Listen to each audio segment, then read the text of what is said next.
Sad man from Bangladesh.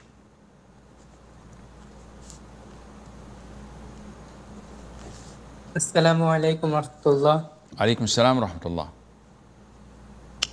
So, Sheikh, if someone sneezes and says Alhamdulillah, and I hear it, and I say Yarhamukum Allah, but I do not make a sound, I say it while moving the lips, is it sufficient? No, you have to make him hear it so that he would feel that you are a brothers of his. Why do you say it silently?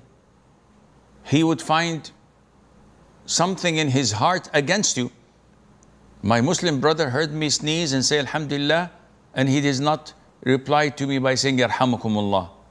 Maybe he doesn't want Allah to have mercy on me. Maybe he hates me. Maybe there's enmity between me and him. This is what shaitan does. So no, you have to raise your voice.